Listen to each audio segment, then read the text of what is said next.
Hi, everybody. This is Eddy White again, and I'm recording some interviews with riders here in Arizona. And today I'm talking to Chris. Chris, thanks a lot for helping us out with this. Oh, it's my pleasure. I'm a real advocate for anything motorcycle, so it's real fun to be able to do this and share my experiences with the group. Great. Okay. So, Chris, can you tell us your name and age, please? Yeah, it's Chris Seigan, and I'm 58 years young. Okay. And where do you live, Chris? I live in Fountain Hills, Arizona, which is just outside north of Scottsdale. Yeah. Okay. And when did you first start riding, or how long have you been riding? Yeah, so I've been riding, gosh, it's got to be at least 25 to 30 years. It was really funny because as a kid, I would see other motorcyclists out there, and I remember the first time I saw a Harley Davidson, which I'm passionate about, but I'm not so focused on. But anyways, ever since then, seeing that first motorcycle on a family trip, I always wanted to ride one. Could never ride one. My family wouldn't condone it, as a kid. Right. So as I grew up and started a family of my own, that's when I got my first bike. And Yeah. gosh, it had to be about 25, 30 years ago now. Okay, great. And so, Chris, I think you're going to be able to show us a couple of pictures here. So, can you tell us what types of bikes, what types of bikes you ride now? Yeah, would you like me to share my screen now Yeah, or? yeah, please Yeah, go ahead. sounds good. So I ride two different bikes right now. One is for competition riding. We call it skills riding or cone riding, and that's the picture here. So you can Right. see this is a four-man, what they call a four-man chase down at the bottom. This is me on my 2014 Police Road King, Wow. which is really fun to ride. And in this competition, I actually Yeah. had a runoff with this officer up on the top from Mesa, Okay. and was Chris, real fun. how long have you been doing this type of skills competition, skills riding? Yeah, skills riding for about 4 or 5 years now. And Yeah. how did you get into that? Oh, that was pretty interesting. I had seen the police officers ride back in Michigan, where I was Yeah. originally from for about 50 years, and I was just in awe at the skill level, Yeah. and I was looking for education to try to get to that level of training, and I couldn't. I was just enthralled with what they were doing, and I'm just kind of a guy that likes to perfect Yeah. what he does, and the more you know, the better it gets. It's true saying. So Yeah. anyways, when I got here to Arizona, I heard about this precision drill team, and that's when I first started paying attention to my skills. It was a Scottsdale Harley Davidson motorcycle drill team. We practiced every weekend, and we put these things together, and that was great. That really upped my game. But I still wanted to participate with police officers. So I found a competition that was out in Texas, Yeah. where the officers allowed certain, not everybody, but there was a selection criteria for civilians to participate with them. So I was lucky enough to be accepted out there. I went out there and competed with them, and that was about 4 or 5 years ago, and just loved it ever since. I mean, they treated me really well. I mean, as a civilian, it was an honor to play with these guys out on the cones. Yeah. Picked up a lot of tips. They, basically take you under their wing, and for the last 5 years, it's been the same thing. And you can see how much fun it's just like kids on a playground. Having a good time. That's great. Now, Chris, you have another picture of another bike that you ride. So you have two bikes, huh?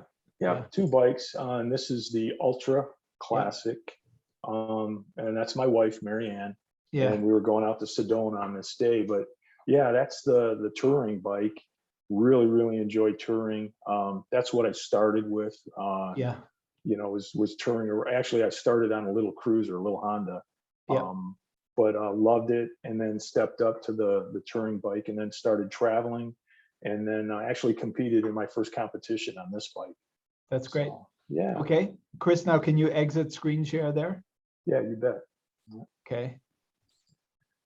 That's great. And Chris, how long have you owned those bikes? Have you had the bikes for a while now? Oh yeah, had those bikes. Well, 6 years ago on the Road King, and this one is an '08. I bought it new. So Yeah. yeah. Chris, next question. So I mean, as you know, some people have a a sense of loyalty to particular brands, and I think the Harley brand, of course, brings out a lot of loyalty. So, I mean, do you feel a sense of loyalty to any brand of bike? Not like I used to, right? When I first started, I did have that strong brand loyalty. Of course, I just told you I started out on a Honda. That was all I could afford at the time. I couldn't afford a Harley. And actually, back then in those days, there was a waiting list to get a Harley. Yeah. I had to put down $500, and then I waited a year and a half to get my first Harley. Back in those old days, they were hard to come by. Yeah. But over the years, I've just learned to appreciate motorcycles, and I took every opportunity I could to ride somebody else's motorcycle when it was offered to me. Yeah. So I've ridden everything from Triumphs to BMWs to, all different kind of motorcycles. So I appreciate the different motorcycles for what they were designed to do and what they can do. It's just amazing what these motorcycles can really do. Yeah. And it's really fantastic. That's great. Chris, so how much riding do you do now? I mean, how many miles, or I mean, are you riding every day, or are you like me, kind of I'm a weekend warrior guy, and that's what I do. So. Yeah, no, to keep up with these guys in these skills competitions, you got to put in your time and effort, Yeah. The wife, she kind of gets tired of me getting up every morning. So I've been backing off. I used to go out 5 times a week, 6 times a week. Early in the morning, I'd get up at 5, go hit the parking lots and just practice my skills for an hour or two, and then come on back. Yeah. And those are different miles. The first time I changed my tires on my skills bike, the guy said, well, there's a ton of tread on this. I mean, it's brand new tread. And I said, yeah. But look at the sidewalls, because we're leaning the motorcycle so much.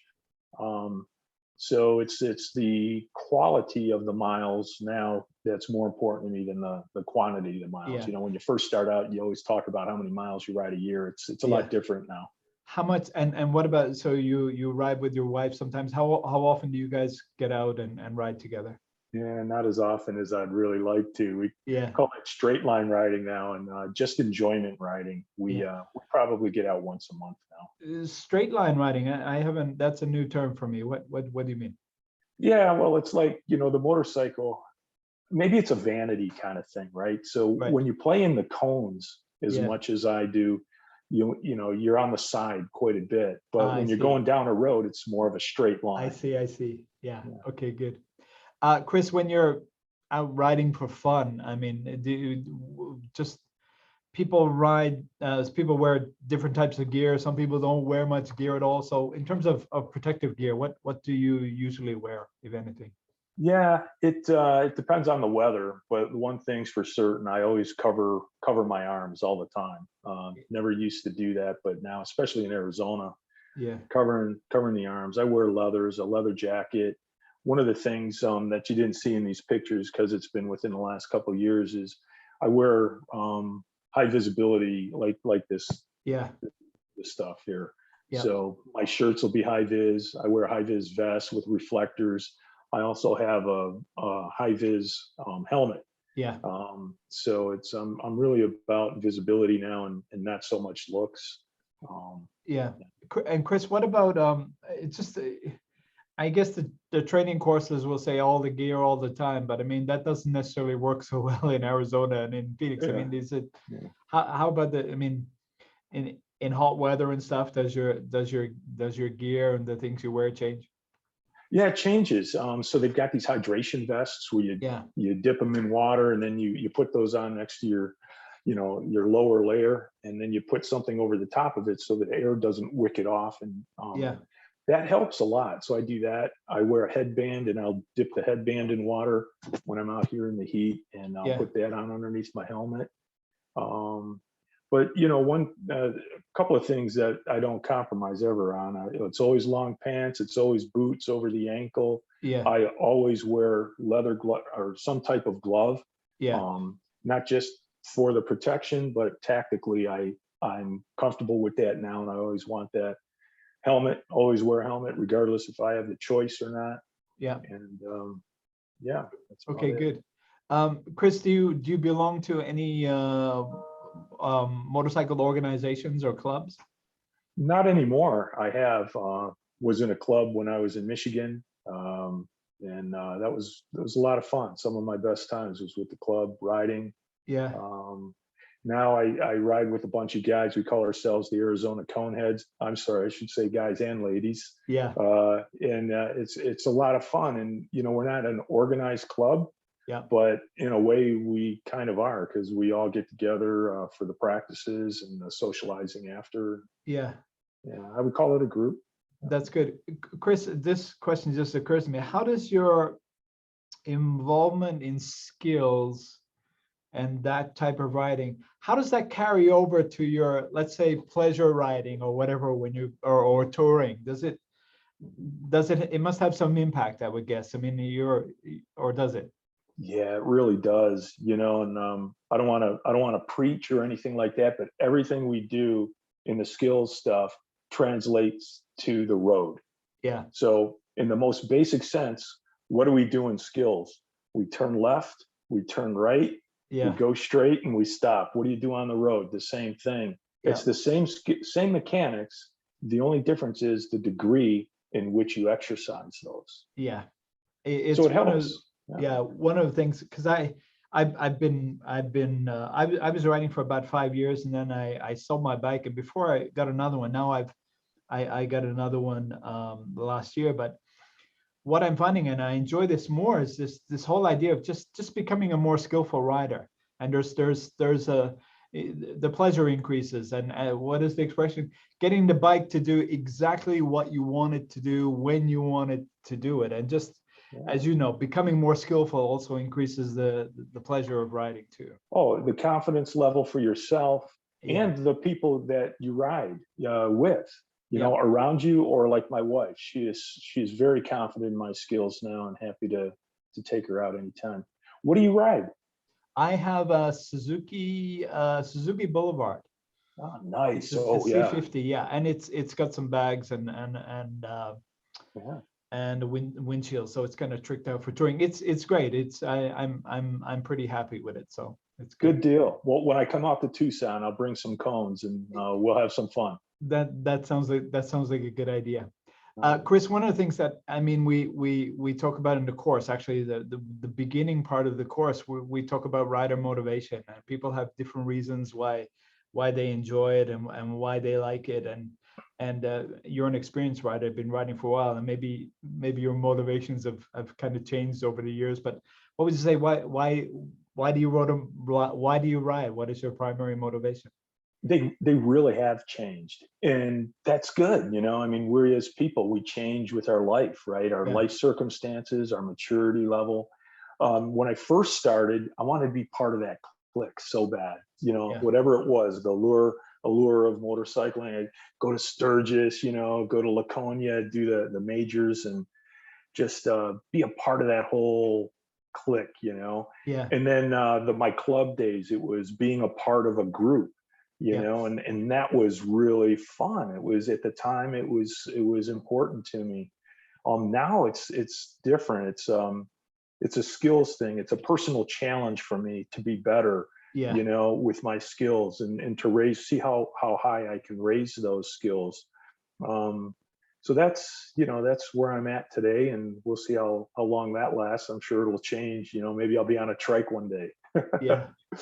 Well, let me go to this question, because you kind of reference it. Do you think you'll ever quit riding a motorcycle? I never thought I would, and then I had a pretty substantial foot injury that put me out of the saddle for about 8 months, and I found other things to do. So my whole psyche changed about motorcycling. I didn't think I was going to get back into it, and then started talking with some friends, and we got back into it, and just recently did a competition out in San Francisco. So I think it's so deeply ingrained in me, I wouldn't ever stop, and that's why I kind of mentioned the trike. But I think it's in me. I'll be involved with motorcycling in some form for a long, long time, probably as long as I can, and as long as I get enjoyment out of it, which I think will be a long time. Good. Chris, what would you say your primary concern or worry is when you're out riding? Yeah. So the biggest concern, oddly enough, we crash in the cones all the Yeah, time, and when we chase each other on the course like that, we end up hitting each other, and that sounds horrible to a first time rider. And the first time it happens, it is horrible, but yeah, it's no longer a concern. We're smart about it. We're pretty decently, as safe as you can. Nothing's ever really safe. You can just reduce the risk. sure. And I guess that's the biggest thing out on the road. Things have changed. I've seen it change as our society has changed. Being on a motorcycle, we're up a little bit higher on the road. We can Yeah, see the cars. We can see all those people texting. yeah, And that scares the bejesus out of me. It really does, because you never know what they're going to do. And I try to stay behind those people, yeah, because at least I can see them. If I'm in front, who knows? They could rear end you. yeah. I would say that's my number one concern. Okay, good. And Chris, maybe a final question. Do you have a favorite motorcycle experience that you could share with us, maybe? Man, I'm not sure how to relate it. I guess the most fun I've ever had on a motorcycle was practicing for a competition out in San Francisco. It was 2 years ago, just before COVID, Yeah, and the scene was just surreal. We were out practicing on two of the piers out there, right right. underneath the bridge in the bay, and so it was just a beautiful scenery. I was out there with a couple of folks from Arizona as civilians, but we were playing with the police officers. We were chasing each other around. We were running through the course together, and it was just people talk about the freedom of being in the motorcycle. Right. This was not only the freedom of being there and the fresh air and running with people you really enjoyed, but it really took me back to those days when I was a kid on my bicycle. We used to get the gang together on our bicycles and ride around the neighborhood and goof off and pop wheelies and lay patches, Right. and that's the same feeling I had hanging with these guys out in San Francisco. And it was just tremendous, just a lot of fun, and something we shared together and could recant and talk about over the years. Yeah, and I can see by how your face lights up. I mean, it's a special time and a special experience. And I guess for riders, I mean, aside from some of the risk involved, I mean, people are full of stories like that, the pleasure and the enjoyment that they get from riding. So that's a great example you just told us about. Cool. Yeah, it's all about quality of life, man. And if Yeah. it enhances your life, that's great. That's perfect, Chris, and a good note to end on, I think. So thanks a lot again for participating in the interviews and sharing your experiences and your views about motorcycles. Awesome. My pleasure. Thanks for having me.